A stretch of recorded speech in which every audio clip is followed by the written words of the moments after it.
Dari hati saya yang paling dalam harus mengatakan luar biasa politik ini, luar biasa negara kita sekarang ini. Setelah sejak November saya SBY terus diserang dan dihancurkan nama baik saya, tujuannya jelas sekali agar elektabilitas Agus Harimurti drop dan menurun dan kemudian kalah dalam pilkada.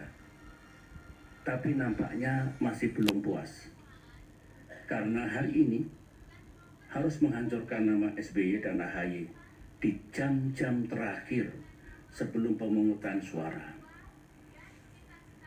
I have to say, politik ini kasar, kurang berkeadaban. Tak masuk di akal saya, naudzubillah. Sepertinya kekuasaan bisa berbuat apa saja, menindas yang lemah dan tidak berdaya. Malam ini saya jawab dan saya klarifikasi tuduhan sadis Antasari bersamaan dengan jalan hukum yang sudah saya tempuh hari ini juga. Sementara fitnah Antasari kepada keluarga saya yang lain akan juga dituntut secara hukum pada saatnya yang tepat nanti. Meskipun saya pesimis dan bisa-bisa keadilan tidak saya dapatkan, tapi saya tetap percaya atas keadilan yang akan diberikan oleh Allah. Saya tidak tahu kapan dan bagaimana cara keadilan Allah, keadilan Tuhan itu datang. Sekarang ini sepertinya selalu membenarkan yang kuat dan bukan memperkuat kebenaran. Saya tidak tahu apakah saudara-saudara pers dan media juga berani memperkuat kebenaran atau juga selalu membenarkan yang kuat. Saudara-saudara, Antasari menuduh saya sebagai inisiator dari kasus hukumnya, seolah-olah dia tidak bersalah dan hanya menjadi korban. Dengan izin Allah, dengan tegas saya sampaikan tuduhan itu sangat tidak benar. Tuduhan itu tanpa dasar, tuduhan itu liar. Tidak ada niat, tidak ada pikiran, dan tidak ada pula tindakan saya untuk melakukan tindakan yang seolah-olah mengorbankan Antasari.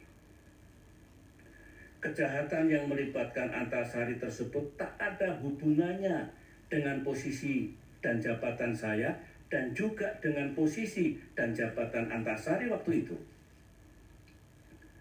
Untuk diingat saudara-saudara, saudaraku rakyat Indonesia, saya tidak pernah menggunakan kekuasaan saya sebagai presiden dulu untuk mencampuri penegak hukum untuk kepentingan politik saya.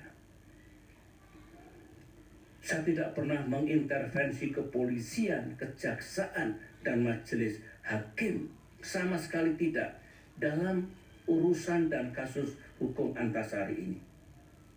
Karenanya, saya berharap para penegak hukum bisa menggelar dan membuka kembali kasus Antasari.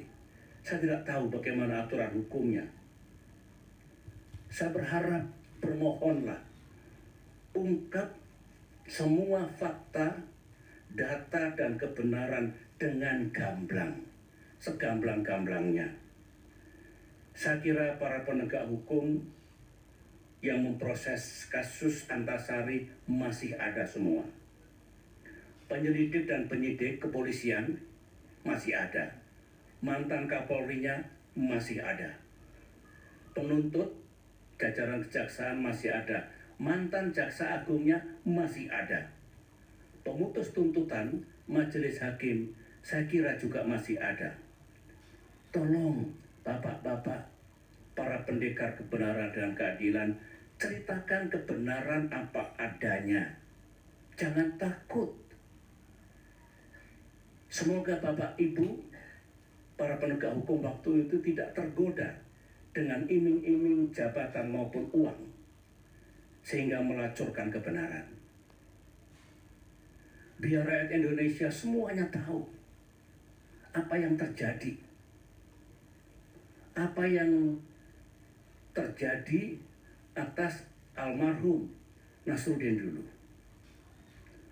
Menurut para penegak hukum, kasus Antasari terang benderang. Bahkan kata mereka, kata para penegak hukum, ada prolog yang lebih menguatkan kebenaran atas putusan majelis hakim dulu. Tetapi karena saya yang tidak terkait sama sekali, apalagi terlibat, dituduh secara sadis, maka sekali lagi ungkap, buka, dan beberkan keseluruhan kasus pembunuhan almarhum Nasruddin yang melibatkan Antasari. Saudara-saudara, saya harus mengatakan, karena hampir tidak ada yang berani mengatakan, wajah demokrasi, kebebasan dan keadilan di negeri ini mengalami ancaman yang serius. Saya merasakan, sejak Agus Harimurti Yudhoyono maju sebagai gubernur Jakarta, bukan main tekanan, fitnah, dan pembunuhan karakter terhadap saya dan keluarga. Saya bertanya dalam hati, apakah memang tidak boleh Agus Harimurti Yudhoyono menggunakan hak konstitusionalnya untuk ikut dalam Pilkada Jakarta?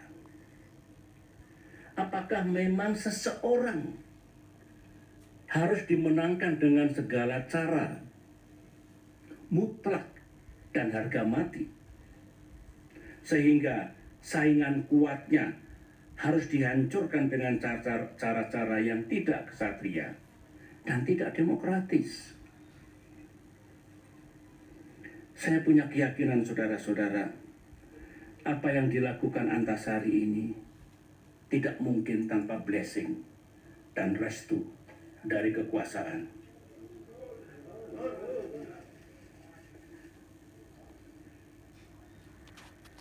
Para penguasa, hati-hatilah dalam menggunakan kekuasaan. Jangan bermain api, terbakar nanti. Ingatlah rakyat, takutlah kepada Allah, kepada Tuhan yang Maha Kuasa. Karena kalau para penguasa sewenang-wenang dalam menggunakan kekuasaan, keadilan Allah, keadilan Tuhan akan datang.